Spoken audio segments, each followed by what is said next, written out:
Hi everyone, आप सभी का एक बार फिर से एजुकेशनल चैनल में स्वागत है। और आज की वीडियो में हम आपके साथ डिस्कस करने जा रहे हैं CUET PhD admission written test syllabus के ऊपर।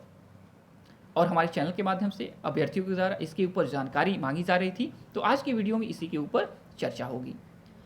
तो आप सभी को ऑलरेडी पता होगा, चाहे सेंट्रल यूनिवर्सिटीज़ हो गई और चाहे स्टेट यूनिवर्सिटीज़ हो गए, ये अपने पीएचडी के एडमिशन की प्रक्रिया स्वयं अपने अपने समय पर संचालित करते चले आ रहे हैं। लेकिन ये प्रक्रिया अलग अलग समय पर संचालित न होकर अब एक साथ संचालित होगी, यानी अलग अलग यूनिवर्सिटीज़ अब अलग अलग अपना प्रवेश प्रक्रिया संचालित नहीं कराएंगे, अब एक साथ इनकी प्रवेश प्रक्रिया संचालित होंगी, जिसको CUET नाम दिया गया है, कॉमन यूनिवर्सिटी एंट्रेंस टेस्ट। और ये प्रक्रिया संचालित कराने का कार्य दिया गया है NTA को, नेशनल टेस्टिंग एजेंसी को, और जो कि CBT यानी कंप्यूटर बेस्ड टेस्ट के माध्यम से एग्जाम लेती चली आ रही है। तो अब आपका कंप्यूटर बेस्ड टेस्ट के माध्यम से पीएचडी के एडमिशन का रिटन टेस्ट का एग्जाम कंडक्ट कराए जाएंगे और एक ही समय में। और जो NTA है ये ऑल ओवर इंडिया बहुत सारे एग्जामिनेशन सेंटर बनाई हुई है और आपको ये आपके पास के सेंटर में एग्ज़ाम देने की सुविधा प्रदान करेगी। और अब आपको किसी देखा जाए अलग शहर में जाके पीएचडी का या अलग स्टेट में जाके पीएचडी के एंट्रेंस टेस्ट के लिए नहीं दौड़ भाग करना पड़ेगा। अब आपके आसपास के शहर में ही आपके प्रवेश प्रक्रिया संचालित कराई जाएगी और फिर जब आप क्वालिफाई हो जाएंगे टेस्ट, तो उसके बाद आप इंटरव्यू राउंड में जाएंगे। तो अब आज की वीडियो में हम आपको बताने जा रहे हैं कि क्वेश्चन कहाँ से पूछे जाएंगे, टेस्ट का सिलेबस क्या होगा। तो आपको बता दें, टेस्ट का सिलेबस जो है वो 2 पार्ट में रहता है। ए पार्ट में देखा जाए आपका रिसर्च मेथोडोलॉजी से क्वेश्चन पूछे जाएंगे, रिसर्च मेथोडोलॉजी का सिलेबस रहेगा। एंड सेकेंड पार्ट में देखा जाए क्वेश्चन आपका पूछा जाता है आपके पीजी के स्पेसिफिक सब्जेक्ट से, जिसमें आप मास्टर होते हैं। तो ये हो गया आपका पार्ट बी का सिलेबस।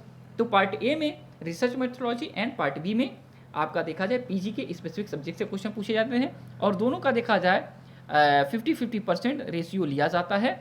ऐसा नहीं रहता है कि किसी में ज़्यादा क्वेश्चन किसी में कम क्वेश्चन, बराबर पार्ट में आपका क्वेश्चन लिया जाता है दोनों पार्ट से। तो अब आप कहेंगे कि भाई इसमें रिसर्च मेथोडोलॉजी में कहाँ से क्वेश्चन पूछे जाते हैं, तो आपको थोड़ा सा दिखा दे रहे हैं कि कहाँ से क्वेश्चन रिसर्च मेथोडोलॉजी में पूछे जाएंगे। तो देखिए यहाँ रिसर्च मेथोडोलॉजी का सिलेबस है और सिलेबस में आप देख रहे हैं यहाँ पे सबसे पहले दिया जा रहा है कि रिसर्च मेथोडोलॉजी क्या है, ठीक है, मीनिंग क्या है, इसका ऑब्जेक्टिव क्या है, रिसर्च के टाइप्स जरूरी है और रिसर्च के जो देखा जाए जितने भी प्रकार हैं उसको आपको पढ़ना ज़रूरी होता है। साइंटिफिक रिसर्च क्या है, गुड रिसर्च की क्राइटेरिया क्या होती है, ये सब चीज़ें आप यहाँ पे देख रहे होंगे। उसके अलावा आप देख सकते हैं रिसर्च प्रॉब्लम क्या है, इसकी नीड क्या है, कंसेप्ट क्या है, अवधारणा क्या है, आइडेंटिफिकेशन ऑफ रिसर्च प्रॉब्लम क्या है।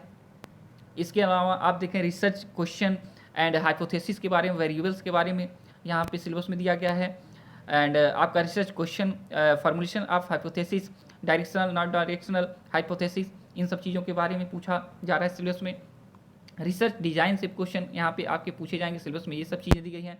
इसके अलावा आप देखेंगे टूल्स एंड डेटा कलेक्शन से संबंधित जितने भी आपका चीज़ें आ जाती हैं वो भी आपको सिलेबस में दिया गया है। सैम्पलिंग सबसे इंपॉर्टेंट है, सैम्पलिंग के मेथड्स कौन कौन से हैं वो भी जानकारी रखना आपको ज़रूरी है। एंड डिस्क्रिप्टिव स्टैटिक्स जो हैं, इसके अलावा आप देखेंगे इन्फ्रेंशियल स्टैटिक्स दिए गए हैं। तो ये सब बहुत ही महत्वपूर्ण टॉपिक हैं। अगर इन सब टॉपिक को आप कंप्लीट करते हैं अपनी स्टडी में तो 100% मान के चलिए आपका सिलेक्शन तय हो जाएगा। कोरिलेशन क्या है, कोरिलेशन के कौन कौन से देखा जाए और प्रकार के टाइप हैं जिससे आप कोरिलेशन निकाल सकते हैं। इसके अलावा आप सैम्पलिंग डिस्ट्रीब्यूशन देखिए, यहाँ पे आप देख सकते हैं alternative hypothesis, null hypothesis, ANOVA क्या है, टेस्ट क्या है, का स्क्वायर क्या है, ये सभी चीज़ें, टी टेस्ट क्या है, ये सभी चीज़ आपको जानना जरूरी होगा। पैरामीट्रिक नॉन पैरामीट्रिक टेस्ट क्या है, ये सभी चीज़ें आपको जाननी जरूरी होगी। इसके अलावा आप देख सकते हैं बहुत सारे यहाँ पे टॉपिक्स हैं जो आपको स्टडी में लेना है और इसके बाद आपका देखा जाए रिसर्च मेथोडोलॉजी का पार्ट मजबूत हो जाएगा। और इसके अलावा आपको अपने पीजी के स्पेसिफिक जो सब्जेक्ट्स हैं उसका सिलेबस फॉलो करिए, उसी को तैयार करिए। अगर नहीं मिलता है तो नेट का देखा जाए स्पेसिफिक सब्जेक्ट अपना डाउनलोड कर लीजिए सिलेबस, जो नेट के एग्ज़ाम में आपका सिलेबस दिया गया है और वही तैयार करिए तो सेकंड पार्ट आपका तैयार हो जाएगा। ओके, तो आज की वीडियो में इतना ही। इससे जुड़ा कोई भी क्वेश्चन पूछना पूछ सकते हैं, हम जब तक नेक्स्ट वीडियो नहीं लाते हैं। Thanks for watching educational channel. आपका दिन बहुत बहुत शुभ हो।